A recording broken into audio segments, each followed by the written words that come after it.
Welcome to the Celebrate Brave podcast. I'm Nicole Steinbach, your host and the International Bravery Coach for Women in Tech. I serve women all over the world to earn more money, create more opportunities, and thrive in the tech industry because tech needs all of us. Are you ready? Let's go. Hello, brave people. Today, I'm going to talk about how women in tech, how we must amplify power. I'm going to share 3 insights. The first one is called the shine theory. Shine theory. Number 2 is the actual amplify approach, built upon the shine theory.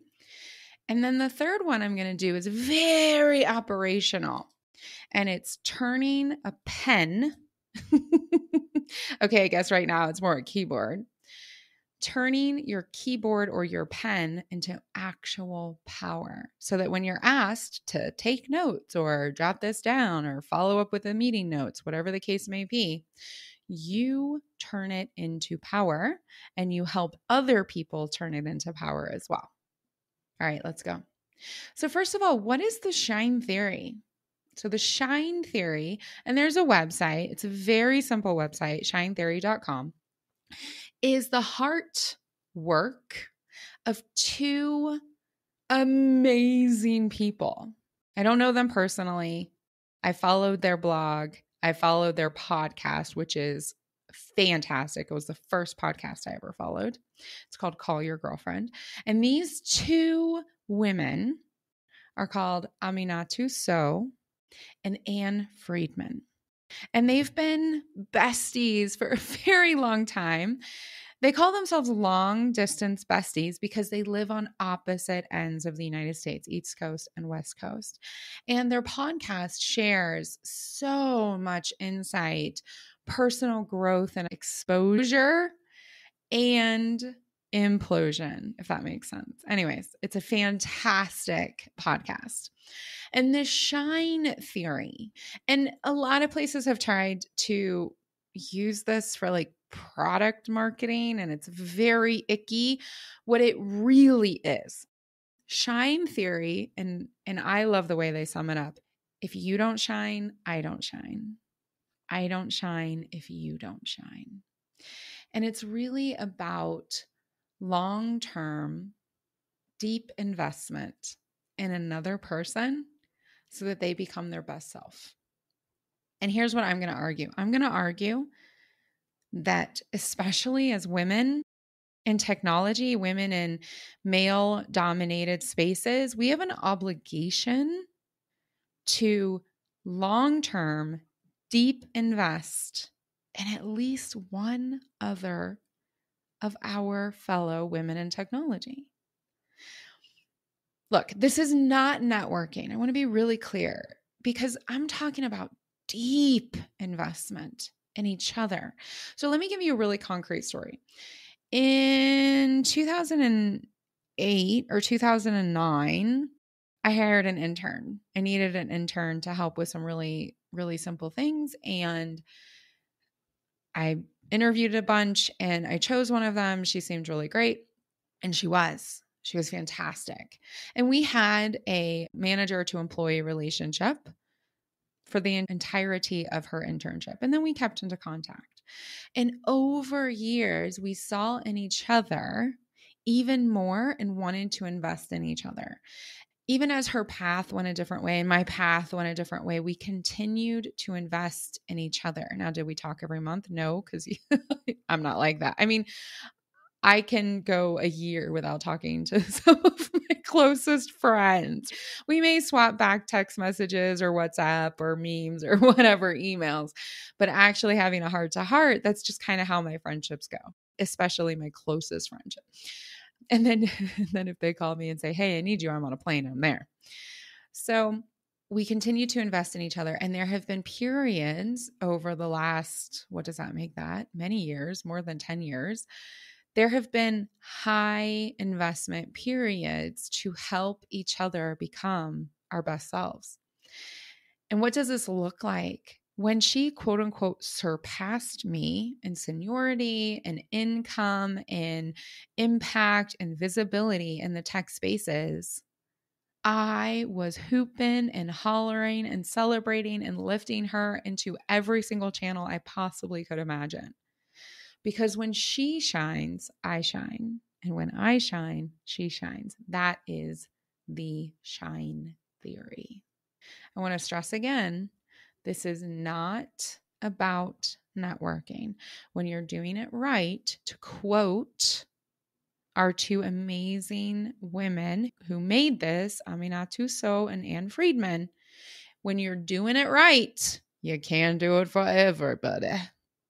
Now, why did I start with this? Well, number one, I want you to be inspired. I want you to go look at the shine theory. I want you to look at the examples. I want you to see how this works. And I want you to consider how you do this in your career, because we have an obligation as women in technology. And hey, for the men who are listening to this, and by the way, thank you so much for being here as well. I don't talk to you very often, but I appreciate you hanging around, because women have been, not talked to for a long, long time. And we still were able to learn and identify. So I love that you're leading the pack on that. You have an obligation too, gentlemen. Please make sure that you're not just long-term deep investing in, your people, right? Okay. Because you take the shine theory, we're going to go a little bit deeper and we're going to talk about Amplify. So Amplify is a strategy. It's a strategy. And you can either be very clear about it. You can set it up with women in your area where you're specifically working together frequently, or you can just start to do it and you'll be shocked at how quickly people pick up on it and they start copying you, because when you shine, other people shine. Now, that's a very loose use of the shine theory, but let's look at this. So an example of Amplify. So wait, back up. What is Amplify? Amplify is, for example, and I'm going to take a real life example from my life. A few years ago, I was still in Germany. So I was at headquarters, and there were a few specific, very large scale offices where really large projects, these were usually global projects, very strategic projects, where the project team would come together. And on this specific project, it was about globalization of a specific unit. In this meeting room were, I'm going to guess, 30 people. 4 of us were women. And I apologize if I'm missing somebody. There may have been some more junior women or some interns who were walking in and out, but there were 4 women who had seats at the table, who had voices inside of this project, and who were responsible for specific outcomes.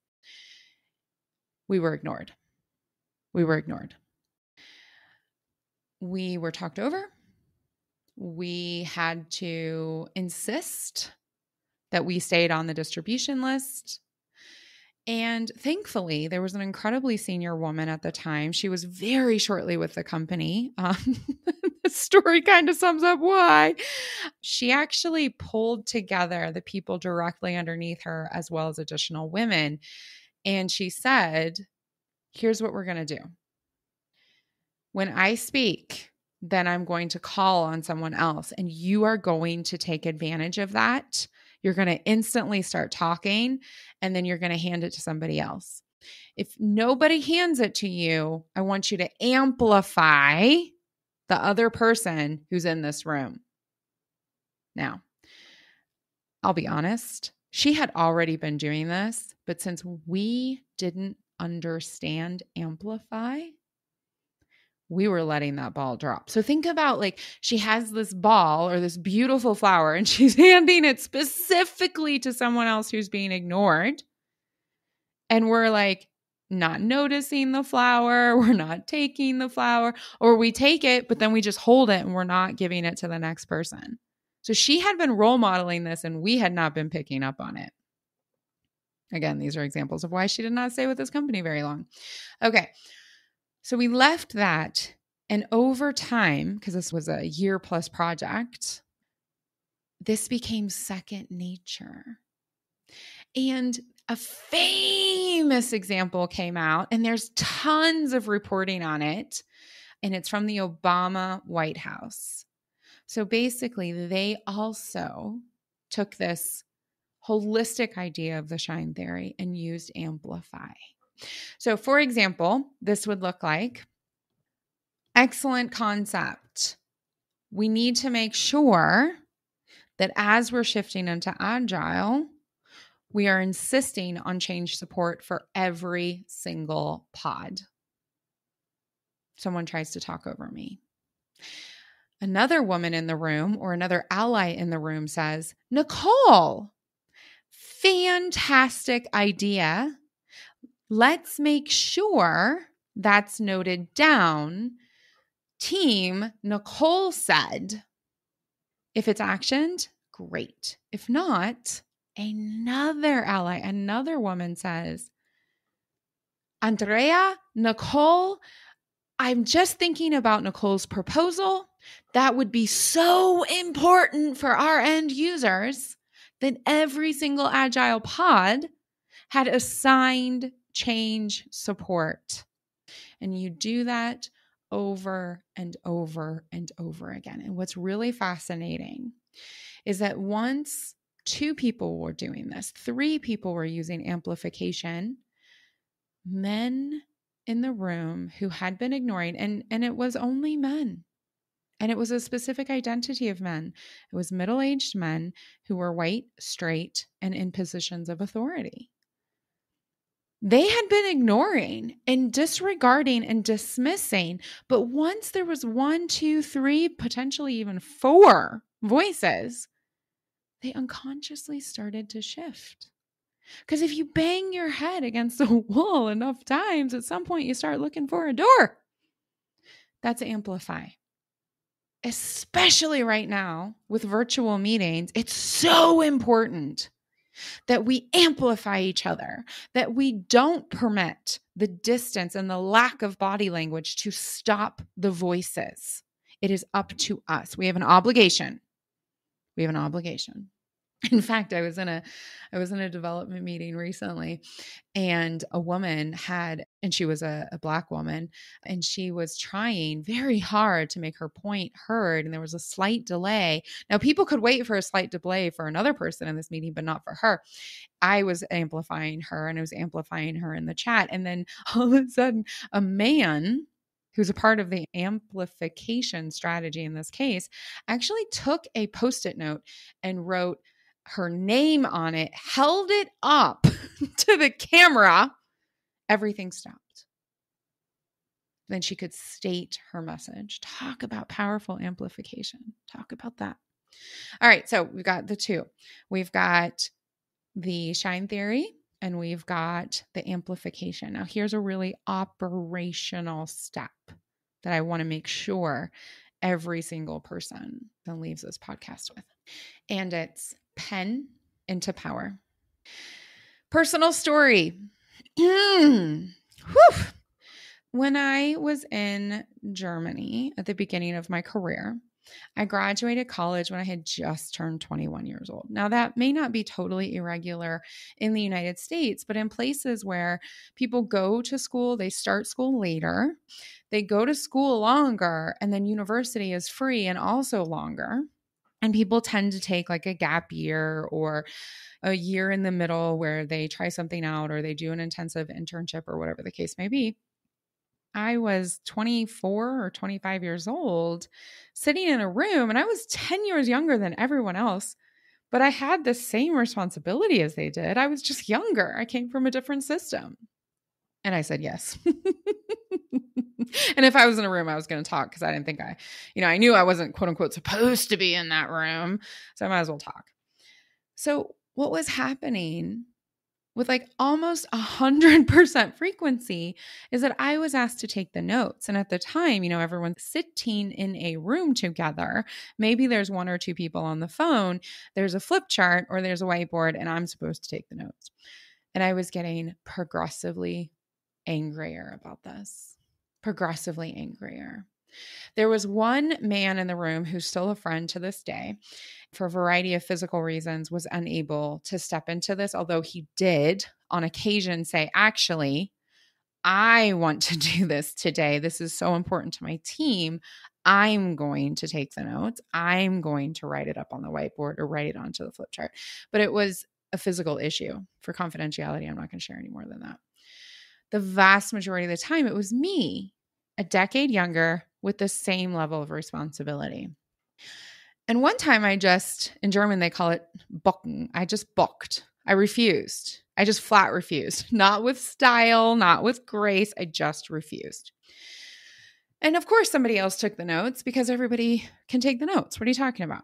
And it's a joke to say, well, you're the English language speaker. There were male native speakers in there. Your penmanship is so much nicer than practice yo own. But I didn't do it that way. I was just like, nah, I'm not doing it. I'm not doing it. I'm not taking the stupid notes. Oh, man. Oh, isn't it nice to look back and instead of feeling like, you just laugh at how far you've come. Anywho, after that meeting, the VP, who was an American woman, she was a Black American woman, had been living in Germany for a long time. She was probably 20 to 25 years older than me. We were all leaving the room and she said, hey, Nicole, let's pop over and get I think it was a tea at the time. And I felt like, oh shit, I'm in trouble. I'm in trouble. And instead, we walked down this hallway, just the two of us, and we get to this hot water boiler thing.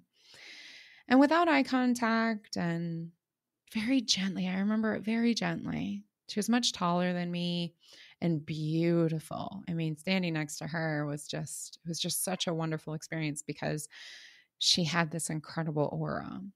And she just explained to me that one of the lessons of her life was that when someone gave her the pen, they actually gave her the power. She decided how things were written down, if they were written down, and how they were summarized. And particularly in a global environment, she could steer the direction implicitly and through influence into that which supported her and her team most. And so sometimes, she would refuse. And other times she would leap forward and snatch the power. Snatch it. This was a turning point for me. And it's something that I use to this day. In fact, in a consulting engagement quite recently, there was some behavior that was well-meaning, but very, very nationalistically focused. And during a pandemic, we can't be nationalistic.